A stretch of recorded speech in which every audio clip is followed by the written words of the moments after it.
What's up, YouTube? It's Leah's mom, Ty, and as you can tell by the title, today we're going to be talking about my miscarriage story. Of course, I've been away for a while, and this is part of the reason why. So, if you want to find out about that, stay tuned.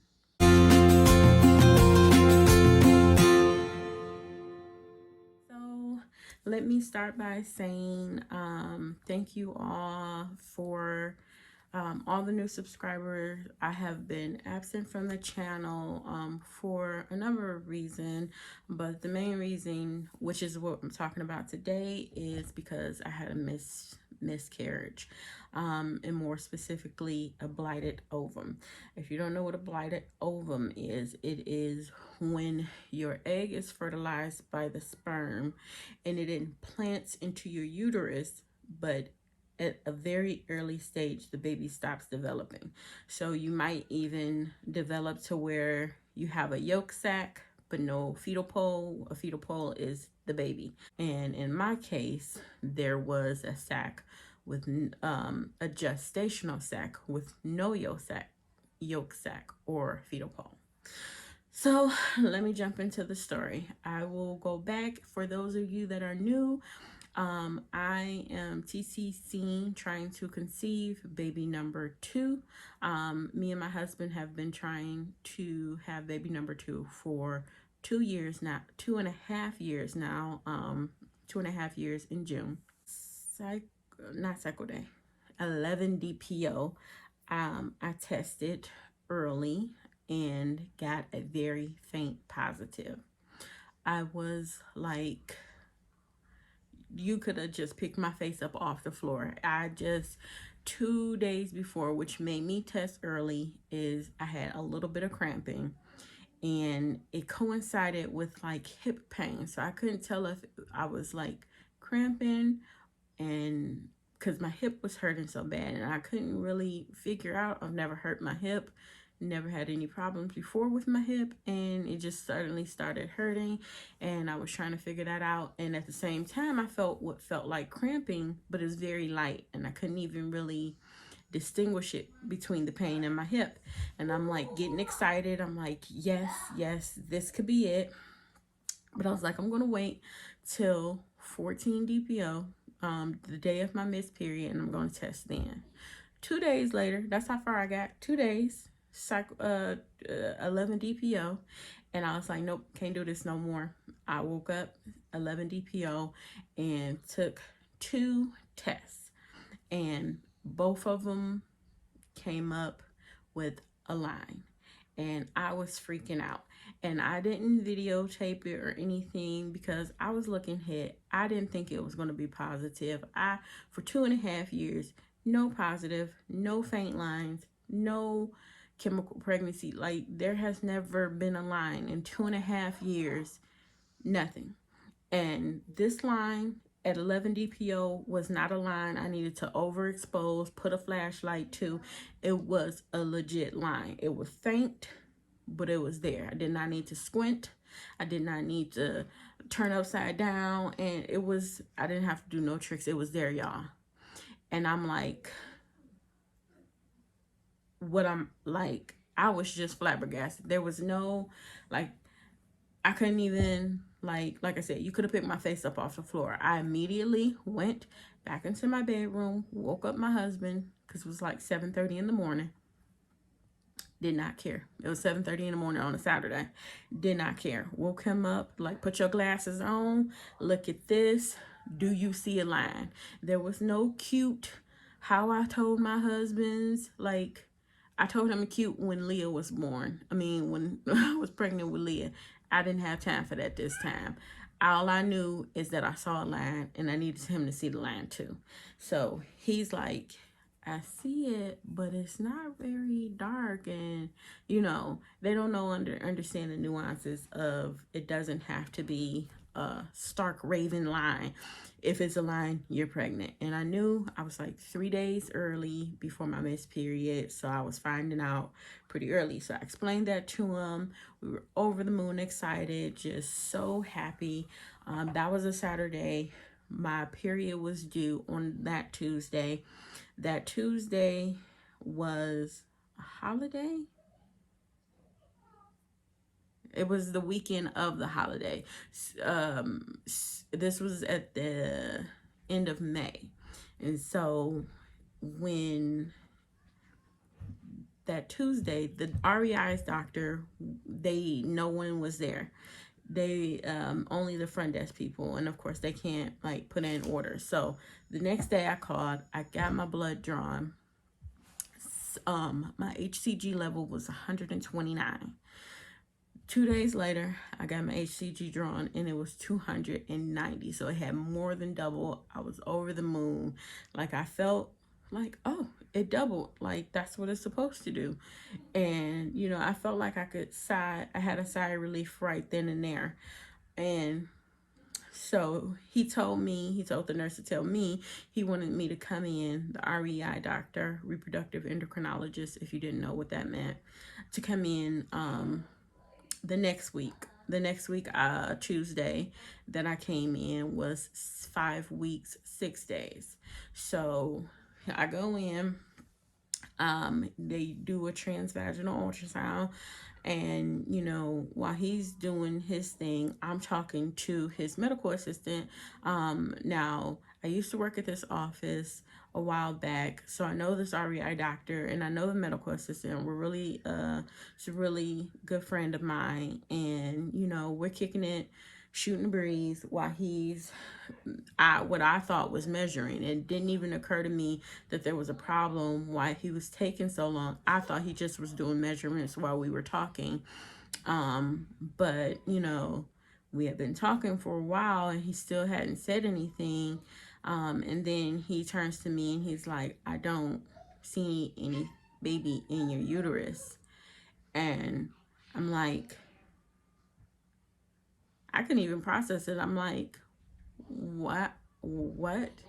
I know I'm pregnant. You know, and he's like, there, you know, and just to kind of throw in a frame of reference here, for those of you that like had not been following, in February I did a HCG, which is a histopancreagram or something, histopancreagram, something like that. It's the procedure where they shoot the dye up your uterus.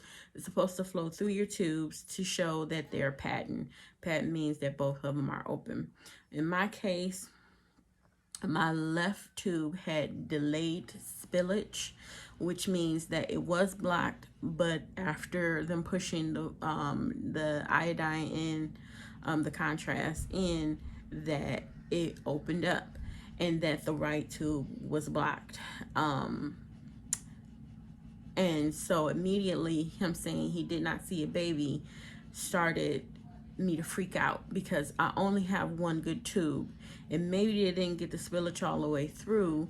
Maybe the baby implanted in my left tube, and I'm just like, all I got is the one tube. I cannot lose this one tube. And you know, like, I'm just freaking out, like, where is this baby? I know there is a baby. And he's like, you know, maybe your dates are wrong, let's, you know, give it a week, come back. And I'm like, thinking in my head, you know, there's no way my dates are wrong. For those people that TTC, you understand, when trying to conceive, there is no maybe the dates are wrong. When I tell you I have this down to a science, I know exactly when I ovulated. There, not only do I use 3 different brands of OPKs, because I do have PCOS, and with polycystic ovarian syndrome, you can get false positives. So I always make sure I take 3 different brands of OPKs, because if all of them are saying positive at the very same time, I know it's correct. Same thing with the basal body temperature. I always, like, I got this down to a science. Like, I know what I was saying and what I was doing. And so, you know, he's like, come back in a week, we'll check then, and I want you to go get your blood drawn so we can check your HCG. Now, I go get my blood drawn. My HCG is 4,360. 2 days later, I decide, I've been having pings, like kind of like ovulation pains, but a little bit stronger, like sharp pings in my left side. And all I can think is that this baby could be implanted in my tubes. Like, after having a full meltdown, like I said, in that, after getting my blood drawn that Monday after the ultrasound, I completely just broke down. I sat in that parking lot crying for 30 minutes before I could even drive home. But after that, I'm like, maybe my dates are wrong. Even though in the back of my head, I knew that they weren't. So that Wednesday, I decided, like, maybe I'll just go get a second opinion. I'm going to go to the emergency room. I've been having these pings. And if the baby is implanted in my uterus, is implanted in my left tube, like, because that's the tube I know I ovulated from. And I'm like, if that's the tube, like, I cannot lose this tube. And so they did their ultrasound, and the doctor says, well, we see a sac, a gestational sac, but we don't see anything in the sac. And I'm like, well, maybe that's what he meant. I thought the REI was telling me he didn't see anything at all in my uterus, not even a sac. But he actually never, he said he didn't see a baby in my uterus, is what my REI doctor said. And this emergency room doctor said, well, I see a sac, but I don't see a baby. And maybe your dates are wrong, blah, blah, blah, blah, blah. So I go home. I wait that few more days to my next appointment, which at this point is 6 weeks, 6 days. And there's no way you wouldn't see a baby at 6 weeks, 6 days, basically 7 weeks. And so, this time he didn't even hesitate to turn around the screen. Like, he stuck the transvaginal probe in, and there was nothing. He turned around the screen, and he's like, look, all I see is a sac. I still don't see a baby. And he was like, I'm so sorry to tell you that, and everything. And it's like, that whole week I had been like giving myself a pep talk, like, maybe this isn't the time, just we're gonna go in there and let's just assume the worst. So if the best happens, and maybe that's not a good frame of mind to be in, but it helped me, like, if I'm already disappointed, like, it can't, if I'm already hurting, it can't hurt anymore. Like, this is it. There's no baby. Let's just keep it that way. So if there is a baby, then I can rejoice and be happy and just go about my business. But if it's not, I want to just focus my mind to that, And in that meantime, like, other than that breakdown in the parking lot when I went and got my blood drawn, I held it together pretty dang on good. Like, I was sad, but I was not like crying every 5 minutes or something like that. And then my mom and my sister just stopped by unannounced. Like, my Ring doorbell is like, you have your there's a, I don't know, whatever it says when the doorbell rings. And so my husband let them in, and my mom has flowers, and I just immediately started crying. It was like it all hit me once again. It's like, I had the baby, and now I don't. And I was like, such is my life. Like, 2.5 years, nothing, and now still nothing. I was like trying to get myself to a place where I wasn't blaming myself. I wasn't blaming God. It was like, this is just what it is, and you got to let it go. So that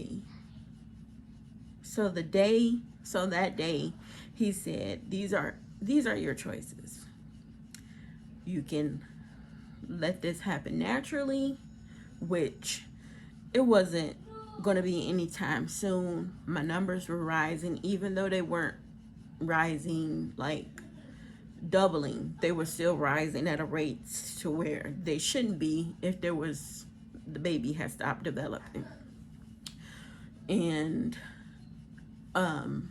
2, you can take medication that will prompt the miscarriage. Or 3, you can have a D&C. Excuse me. I was like, how do I make this choice? You know, he's like, another thing we can do is we can do a biopsy. He's like, because we never, you know, we never saw a yolk sac, we never saw anything. I don't see a baby here, I don't see a baby there, I don't see a baby anywhere. You know, we can definitely know that this is a blighted ovum, and it'll prompt you to miscarry. As if, you know, you go poking around up there, at this stage, of course, you're gonna lose the baby. Well, you know, and so I said, yeah, let's do it. Do the biopsy, and, you know, that way, if it's fetal tissue, I'll know definitely that this was a pregnancy that implanted in my uterus, and that would give me some peace of mind. So he did it, and it was beyond painful. Once again, my good friend, she held my hand while I cried like a baby, because it was very painful.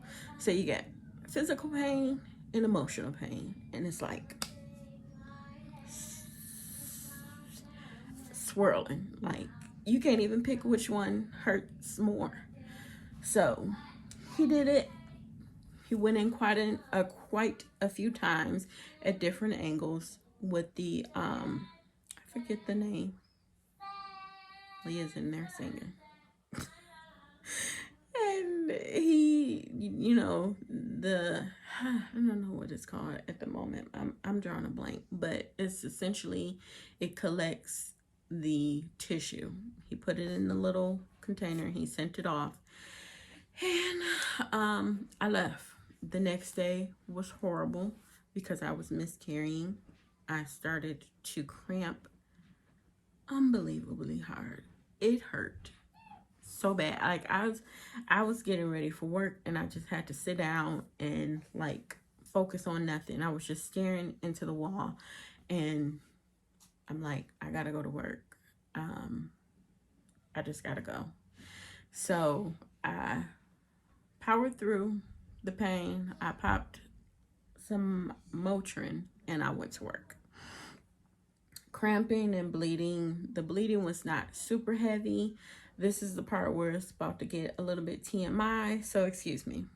I was, the next day I was dropping clots, big clots. And at one point I dropped a clot that was about the size of a cutie orange. It was perfectly round, and it was just a really big clot. And I was thinking like, okay, maybe that was it. Maybe the pain will go away. The cramping got a little bit less intense, and by the end of the week, the bleeding had stopped, but the cramping was like still there, just really at a minimum. So that Monday, I got my HCG drawn again. So from the last time that I got it drawn, it was 7,650. So when I got it drawn again on that Monday, it was down to 4,300 and something. And I'm like, okay, it's going down. The next week, I got my blood drawn. It was 4,400 and something.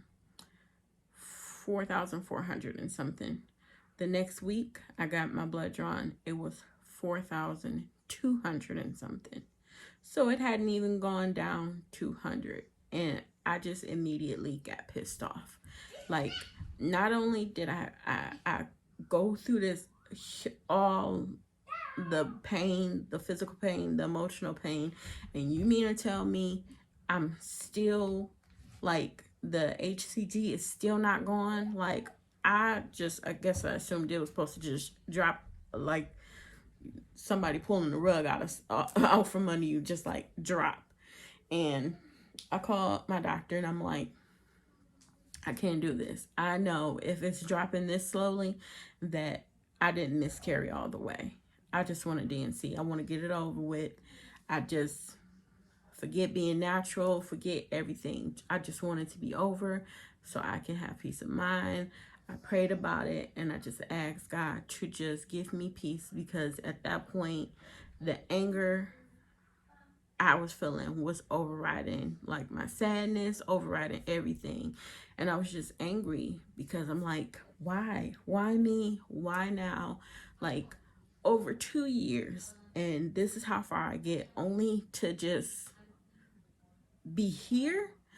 So he scheduled me for 2 days, like 3 days later, he scheduled me for the DNC.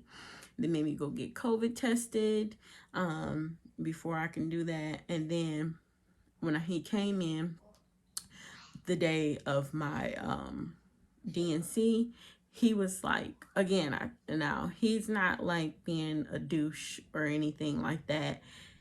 As I said, I used to work with him. He was a doctor that I used to work with. So we were very candid and I appreciate him. And he's like, he comes into my room and he's like, I don't know why you have me here. I thought we already decided that we were going to let this happen naturally after we did the, the biopsy. And I'm like, I know what I said and I done changed my mind, and so we talked a little bit and he was telling me, like the HCG just doesn't drop out of just from this to that to zero in a day. He's like, it does sound like how quickly the bleeding stopped, that you still might have some residual. He was like, but if we're trying to have a baby and, the DNC might not be the best thing for you, it could, he was like, I know my skills are good, but even, like when you go in scraping and everything like that, it could cause scar tissue. You just never know. And to do it, when you don't have to, he was like, you can say you want to do it and I'll do it for you. It's not a problem. But, if it's just this, that's the problem, we can give you the medication and we can do it and it'll be over with that way. And I was like, I appreciated him telling me that. He talked me down off the ledge. I really didn't want to get a DNC because if you, I'm going to link up in the cards my DNC story, that from the DNC that I had last year, almost died, so watch that if you want to know the whole story about it. So I honestly did not want to have another DNC. So, him telling me this, I'm like, that I really didn't want to have this. Let me just take the medication. So he gives me he calls in the prescription for me to the medication, which I forget I forget the whole name, but I know it's Cytotec. But it's another name that starts with the M for Cytotec, but it's Cytotec. That's what it is. And it's 2 ways you can take it. He recommend, you can put the tablets as close to your vagina, as your cervix as you can push the pills, or you can put them in, you can take them orally. He recommends that I take it orally. So he says there are 4 pills, put them in your cheeks, try to hold them there as long, he said 30 minutes, but as long as you can. They absorb better. They absorb into your bloodstream, is the idea. And so I did it. I could only keep it in my cheeks for about 10 minutes before I had to swallow them. And when I did that, I didn't think they were like 200 milligrams. So it was 800 milligrams of Cytotec. I swallowed it. Less than 45 minutes later, I start to cramp. And it comes on strong. So taking Cytotec cause you to basically go into labor. Like, this was how I felt when I had Leah. It would come, the pain would come, and then it would go. It would build and then it would decrease, and then it would come and then it would go, and it got harder and harder as the hours went by. By that night, the pain, like, this is a weekday now. Trey, my husband, and Leah were sleeping, and I'm just in the living room, hunched over, in so much pain. Like, the bleeding, again, this is about to get into the TMI area. The bleeding, and on top of the heavy bleeding and the heavy cramping, this was even worse than when after the biopsy. It was unbelievable. When I say it was labor, your uterus starts to contract, and I can feel it. It will build. It is exactly like labor, and I could feel it when it was coming on. It would come on strong, and it would just squeeze. I mean, it was just the worst. But by 2 or 3 o'clock in the morning, it started to subside. And on top of the awesomeness of that incredible pain and bleeding, is diarrhea. So I would have to go, like, if my stomach was cramping, they tell you you're supposed to eat. I ate before I took it. But I was having like cramps in my stomach, like stomach cramps that were like high. So I know it wasn't my uterus, it was my stomach and my uterus. And then I would have to use the bathroom, and that would like relieve some of the pressure, just like some of the pain would go away after I used the bathroom. And then that was off and on diarrhea for the whole night. So that was awesome. So the next day, the cramping was about the same. It was not the same level. Like I said, that stopped about 1, and then after that, it was just a straight level of like kind of period cramps, serious period cramps for about 3 days. Still bleeding and still just out of this world cramping. Just like, it wasn't as bad. If I took a Motrin 800 for as long as what they tell you, like 4 to 6 hours, for those 4 to 6 hours, the pain was bearable. If I did not take it Johnny on the spot at that 6 hour or 5 hour, that pain was back up to like a 9. So that continued on for almost a week. And it did not stop. After that, it tapered off to about just kind of like when I wipe, type of spotting, but no actual bleeding. And instead of them poking me over and over and over again, I decided to, because you're supposed to test once a week until the HCG is 10 or below. At 10, you don't have to do it again, because that's considered basically negative. As like every week, I only have like 1 or 2 good veins, and I'm like, they're starting to miss. I'm like, I'm not doing this no more. I just bought a whole big pack of home pregnancy tests, and I was like, I'm gonna test the HCG out my dang on self, because I'm not gonna let them keep just like once a week using me as a pin cushion. So I've gotten to the point where this is a long process. If you think your HCG, even after all of that, even if you had a DNC, even if you take this, or even if you do it the natural way, your HCG takes a long time to leave. I am at the point now, to this day, right now, today is July 10th, and I have the faintest line. After the pregnancy test dries, it's still very blatant, but at that 5-minute mark, you can see it, but barely. It's kind of like when I first found out, like, there's no need to squint. You can tell that it's there with absolutely no problem, but it is a faint line. So I am figuring that I am finally somewhere in the low hundreds, and within the next week or so, we'll finally be done with the HCG. And I've come to the point now where I was able to, like I said, I talked to God. You know, he put it in perspective for me, because for 2.5 years I've never had a positive pregnancy test, never had anything to tell me, like, you know, except for having Leah, you know. And it took me 2.5 years to get pregnant with her, so I really thought that this one was like serendipitous. I'm like, 2.5 years to the date. I got pregnant with Leah in April, found out on Mother's Day.